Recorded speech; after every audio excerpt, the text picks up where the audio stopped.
दोस्तों, अगर आप सेल्स जॉब में हैं तो मैं समझता हूं कि आप काफ़ी भाग्यशाली हैं, क्योंकि दुनिया में एक ही प्रोफेशन ऐसा है जहां पे आप अगर जो काम कर रहे हैं, जो काम दिया जा रहा है, नॉर्मल काम कर रहे हैं आप, उसके बदले आपको सैलरी भी मिल रही है और साथ में आपको कुछ एक्स्ट्रा इनकम भी हो रही है, इंसेंटिव भी मिल रहा है। अगर हम किसी दूसरे जॉब की बात करें, फॉर एग्जांपल फैक्ट्रीज़ में, तो आप ओवर टाइम करेंगे तभी आपको कुछ अलग से मिलने वाला है। यानी 8 घंटे का काम करते हैं मान लिया नॉर्मली, और अगर आप 8 के बजाय 10 या 12 घंटे का काम करेंगे तो एडिशनल टाइम का आपको ओवर टाइम मिलेगा।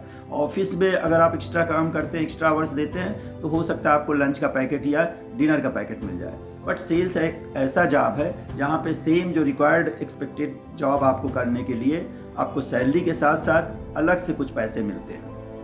तो आइए देखते हैं, समझते हैं थोड़ा सा इंसेंटिव के बारे में। तो इंसेंटिव क्या होता है आप लोगों को पता है। इंसेंटिव, मान लिया आपको कोई टारगेट दिया गया, उसके अगेंस्ट में आपने अगर परफॉर्म कर दिया तो जो पैसा मिलता है वो इंसेंटिव होता है। ये इंसेंटिव कई तरह का हो सकता है। इंडिविजुअल इंसेंटिव हो सकता है टीम इंसेंटिव हो सकता है आपको कैश में मिले, हो सकता है वाउचर के रूप में मिल जाए, हो सकता है कि गोल्ड सिल्वर के रूप में मिल जाए, या हो सकता है किसी ट्रिप के रूप में मिल जाए। ट्रैवल टूर प्लान के हिसाब से आपको कोई ऐसा गिफ्ट वाउचर मिल जाए जिससे आप ट्रैवल कर सकते हैं अकेले या फैमिली के साथ या टीम के साथ। और ये इंसेंटिव फिक्स्ड अमाउंट भी हो सकता है, लेकिन हो सकता है कि परसेंटेज में हो। जैसे बहुत सारे केसेस में आप देखोगे, जैसे MR को परसेंटेज में मिलता है। अगर हम टाइम लाइन की बात करें, इंसेंटिव वीकली हो सकता है, जनरली वीकली कम होता है, बट एक फिक्स टाइम के लिए हो सकता है, फॉर एग्जांपल 15 दिन के लिए या ऐसा कुछ। मंथली इंसेंटिव, ज़्यादातर मंथली इंसेंटिव होते हैं या क्वार्टरली इंसेंटिव होते हैं। इंसेंटिव जो पैरामीटर होते हैं अलग अलग कंपनीज में डिफरेंट होते हैं, बट जनरली FMCG में जो इंसेंटिव होता है वैल्यूज़ को लेके होता है कि आपका एक फिक्स महीने का टारगेट है, उसके अगेंस्ट में आपको इंसेंटिव मिलेगा। या NPD हो सकता है, न्यू प्रोडक्ट जो लॉन्च हो रहे हैं उनका हो सकता है, या कुछ फोकस ब्रांड हो सकते हैं उनका हो सकता है, आपका इको का या प्रोडक्टिविटी का हो सकता है, साथ में डिस्ट्रीब्यूशन का आपका इंसेंटिव हो सकता है, विजिबिलिटी से भी रिलेटेड आपके इंसेंटिव हो सकते हैं। तो दोस्तों, क्वालिफाइंग क्राइटेरिया भी इंसेंटिव का मोर और लेस सिमिलर होता है। जनरली एक गेट होता है, गेट मीन्स क्वालिफाइंग की 90% से इंसेंटिव शुरू होगा, 100% पे हो सकता है, 100% के ऊपर 105% या 110% पे कुछ एडिशनल इंसेंटिव हो सकता है। तो दोस्तों, अब देखते हैं कि इंसेंटिव के बेनिफिट क्या है। पहला बेनिफिट तो यह है कि ये एक सेंस ऑफ अचीवमेंट देता है, खुद को संतुष्टि देता है, सुकून देता है कि यस, हम बाकी दुनिया से बेहतर हैं। एक सेल्फ कॉन्फिडेंस ये आपको देता है कि हम यस, हमारी एक वर्थ है। दूसरी चीज़, जो दूसरा बेनिफिट है कि मैनेजमेंट की नज़र में आपकी इमेज बढ़ती है। मैनेजमेंट आपको परसीव करता है, समझता है कि आप अच्छे परफॉर्मर हो, और ये बड़ी बात है। दोस्तों, तीसरा जो बेनिफिट है इंसेंटिव का, आप सारे लोग जानते हैं, that is monetary benefit. Generally हर एक कंपनी में 8 से 10 हज़ार रुपये का इंसेंटिव होता है, और आप जानते हैं कि सैलरी में घर चल सकता है। हम सैलरी के से घर बना नहीं सकते हैं। अगर हमें घर बनाना है तो हमें इंसेंटिव पे डिपेंड होना पड़ेगा, हमें इंसेंटिव का बेनिफिट लेना पड़ेगा। और लॉन्ग रन में अगर इसी इंसेंटिव को हम इकट्ठा कर लें तो सर्टेनली हमारे मकान बनाने के लिए या किसी बड़े प्रोजेक्ट के लिए काम आ जाएगा। चलिए देखते हैं एक किसी एग्जाम्पल के साथ कि कैसे ये इंसेंटिव हमें एक बड़ा अमाउंट देता है। तो दोस्तों, हम देखते हैं कि जो 8-10 हज़ार रुपये इंसेंटिव मिलता है, उसको लॉन्ग टर्म में इन्वेस्ट करके क्या अमाउंट बन सकता है, उस पर हम देखते हैं। तो हम ऑनलाइन चलते हैं, थ्रू गूगल चेक करते हैं PPF या post office saving bank account में अगर ये पैसा हम जमा करते हैं 8 से 10 हज़ार रुपये लॉन्ग टर्म के लिए। तो हमने गूगल शीट एक खोल लिया है, इसमें डालते हैं online PPF calculator, online PPF calculator, और ये हमने क्लिक कर दिया। ठीक है, अब ये साइट ले लेते हैं, calculate public provident fund interest and return online. Okay, so ये खुल गया है कैलकुलेटर, PPF कैलकुलेटर। यहाँ पे फ्रीक्वेंसी ऑफ इन्वेस्टमेंट है मंथली, पड़ी रहने देते हैं मंथली।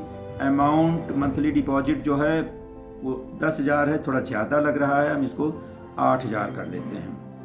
8 हज़ार, और 8 हज़ार नहीं, थोड़ा सा अपने यहाँ शुभ ले लेते हैं, इसको कर देते हैं 8100 रुपये। ठीक है, ओके। और जो करंट इंटरेस्ट रेट है 7.1 है, उससे हमें कोई लेना देना नहीं है क्योंकि 7.1 वो तो गवर्नमेंट का रेट है, वो एज इट इज़ रहेगा।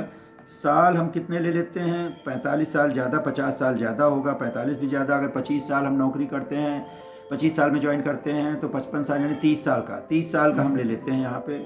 ओके, आ जाते हैं 30 साल का, 35 नहीं 30 का कर लेते हैं। ओके, तो ये आ गया दोस्तों। अगर आप देखो तो फ्रिक्वेंसली मंथली 8,100 रुपये हम जमा कर रहे हैं, इंटरेस्ट रेट फिक्स है और मैच्योरिटी अमाउंट 30 साल बाद आ रहा है 1,00,00,000 रुपये, 1,12,190 रुपये, 1,00,00,000 रुपये दोस्तों। अब आप देख रहे हैं कि जो हमारा मैच्योरिटी अमाउंट है 30 साल बाद 1,00,00,000 आ रहा और हम जमा कितने पैसे कर रहे हैं, सिर्फ 8,000 रुपये। दोस्तों किसी भी एंगल से 1,00,00,000 एक बड़ा अमाउंट होता है एक नॉर्मल एसआर या एसओ के लिए, और छोटी सेविंग। और हम ये नहीं कह रहे हैं कि सैलरी से सेविंग करनी है, आपका जो इंसेंटिव मिलता है उसको आप मंथली अकाउंट में पीपीएफ अकाउंट खोल लीजिए, डालते जाइए। तो दोस्तों हमने देखा कि लॉन्ग रन में हम 1,00,00,000 तक बचा सकते हैं, जमा कर सकते हैं थ्रू इंसेंटिव। लेकिन अब जो सबसे इम्पॉर्टेंट क्वेश्चन है, यक्ष प्रश्न है कि कैसे इस इंसेंटिव को अर्न किया जाए, how to earn this incentive. Generally जब हम मीटिंग करते हैं अपने एसआर्स की, सेल्स ऑफिसर्स की, या हम फील्ड विजिट में जाते हैं, तो मैं किसी से भी 3 क्वेश्चन ज़रूर करता हूँ। पहला ये कि किन किन प्रोडक्ट्स पे इंसेंटिव है, किन किन पैरामीटर्स पे इंसेंटिव है। दूसरा क्वेश्चन कि आपका टारगेट क्या है उन पैरामीटर्स का, वैल्यूज़ का या प्रोडक्टिविटी का या डिस्ट्रीब्यूशन का। और तीसरा कि कितना अमाउंट है उन सारे पैरामीटर्स में। और मैं सही में बताऊं, जनरली सिर्फ 20% लोग ही इसका सही आंसर दे पाते हैं, और यही 20% लड़के जो हैं इंसेंटिव पूरा 100% अर्न करते हैं और हमें बड़ी खुशी होती है। तो सबसे इम्पॉर्टेंट चीज़ यहाँ पे ये है, आप 2 चीज़ों को फॉलो करें। हम बहुत सारी यहाँ पे थ्योरी दे सकते हैं, बहुत सारा ज्ञान दे सकते हैं, लेकिन उन सब चीज़ों में आप मत पड़ें, सिर्फ 2 चीज़ों को फॉलो करें। एक तो ये कि आपके जो इंसेंटिव के पैरामीटर्स हैं, जो भी टारगेट्स हैं, जो इंसेंटिव का अमाउंट है, वो पहली तारीख को ही नोट डाउन करें। जिस दिन आपको पता लगे, जिस दिन बताया जाए, उस दिन नोट डाउन कर लें डायरी में। और सिर्फ डायरी में नहीं, अपने दिमाग में भी उसको अच्छे ढंग से याद कर ले, मेमोराइज कर ले। सबसे पहला काम ये करें। दूसरा काम आपको क्या करना है कि डेली आपको रिव्यू करना है कि आपका टारगेट के अगेंस्ट में अचीवमेंट कितना हुआ आज तक। डेली, अगर वो 30 दिन का है तो 30 दिन करना है। सिर्फ आप 2 चीज़ कर लीजिए, यही 2 स्टेप आप फॉलो कर लीजिए, आपका इंसेंटिव कहीं जाने वाला नहीं। अब कुछ लोगों की यहाँ पे आशंकाएं भी होती हैं, मिथ होते हैं, भ्रम होते हैं। जनरली लोग कहते हैं कि अगर हमने इंसेंटिव के चक्कर में हम पड़ गए तो हमारा बेस बढ़ जाएगा, अगले साल हम क्या करेंगे। अरे भाई ये बताओ, अगले साल कोई गारंटी कि आप रहोगे? अगले साल कोई गारंटी सेम सिचुएशन रहेगी? अगले साल हो सकता है टेरिटरी रिसफल हो जाए, कुछ नए ब्रांड्स आ जाएं, या कुछ और इंसेंटिव के स्ट्रक्चर में ही चेंज हो जाए। तो आप इतना मत सोचो, आज आप अपना करंट देखो, अपना बेस्ट दो और अपना इंसेंटिव अचीव। दोस्तों यहाँ पे मैं कुछ काशंस भी, कुछ चीज़ें जो आपको अलर्ट रहना है वो भी मैं बताना चाहूँगा। पहली बात तो ये कि कोई भी शॉर्टकट मत करो, there should be no shortcut. ये नहीं कि स्टॉक काट के रख लिया सब स्टॉकिस्ट डिस्ट्रीब्यूटर पॉइंट पे और हमने दिखा दिया कि सेकेंडरी हो गई, या फॉल्स डिस्ट्रीब्यूशन आपने दिखा दिया। नो, कभी भी मत करो। Never play with your integrity. दूसरी चीज़ मैं कहूँगा कि लास्ट डेट का वेट मत करो कि लास्ट डेट आएगी और मैं इंसेंटिव किसी तरह से अर्न कर लूँगा। नहीं, कोई लास्ट डेट में चमत्कार नहीं होने वाला है। 15 दिन, अगर 1 महीने का इंसेंटिव है तो 15 दिन में आपका 50% होना चाहिए। अगर 50% नहीं हुआ तो आप देखो क्यों नहीं हुआ, बहुत जल्दी उसको टाइम लैप्स जैसे होता जा रहा है उसी के हिसाब से आपका अचीवमेंट भी पूरा होता रहना चाहिए। तीसरी चीज़ जो कहूँगा बहुत कॉमन चीज़ है कि चूँकि सब कोई लास्ट में वेट करता है इंसेंटिव पूरा करने का, तो आप प्राइमरी जो है स्टॉक की पहले से करके रख लो। नहीं तो क्या होगा, 25 तारीख 26 तारीख में आपको स्टॉक ही नहीं मिलेगा।